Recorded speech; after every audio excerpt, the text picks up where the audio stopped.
Est-ce que vous confirmez les informations selon lesquelles il s'agit d'un colis composé d'horloges digitales, d'un fil noir qui ressemblait à une antenne de radio, de carton, d'adhésif Vous pouvez Oui, nous le enfin, décrire? on ne l'a pas vu évidemment puisqu'il est toujours au Kenya, mais Mmh. bon, on a des photos, donc c'est un objet tout à fait artisanal, du bricolage.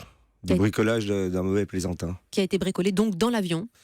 Il y a de fortes présomptions, oui, puisque bon, les fouilles que nous avons effectuées, tant dans l'avion que les mesures de sûreté qui ont été prises à Maurice, Mhm.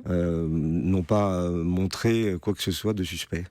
Donc, bon, probablement que cet individu mauvais plaisantin a confectionné ça du moment où on a décollé jusqu'au moment où ça a été découvert. Vous êtes persuadé qu'il n'y ait pas eu de faille lors de la visite de sûreté de tous les endroits de cet avion, et y compris Alors, les écoutez, toilettes? en ce qui concerne la visite de l'avion, on est quasiment sûr, puisque Mm. bon, là, le personnel navigant a fait son rapport et était totalement étanche.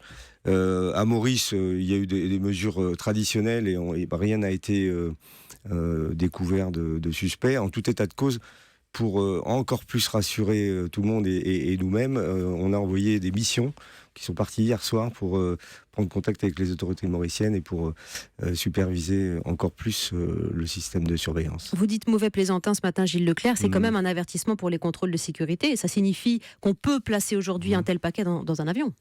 Oui, alors, il va falloir que l'enquête... Pas d'explosifs dans celui-ci, Oui, mais... bien sûr, mais si ça avait été explosif, ça aurait été découvert, parce que Mhm. bon, on a quand même des systèmes de surveillance d'une manière générale qui sont super sophistiqués. Vous rassurez à ce titre-là, en tout cas. Et bien sûr, oui, si on peut parler d'une manière générale, la sûreté aérienne est certainement le moyen de transport le plus sécurisé par rapport aux autres, et on a évidemment un certain nombre de mesures réglementaires qui sont faites tous les jours dans tous les secteurs de l'aviation, que ce soit évidemment les passagers, les bagages, mais aussi la nourriture, le cargo, etc. Donc je pense vraiment que ça a été effectué dans l'avion.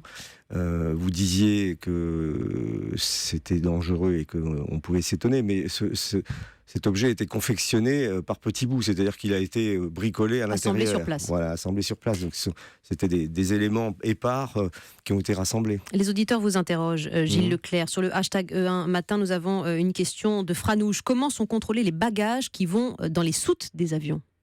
Alors, ils sont contrôlés à 100% pratiquement partout sur le territoire métropolitain. On a des systèmes, ce qu'on appelle les tomographes, qui regardent l'intérieur des bagages en 3D et avec un système également de détection des explosifs.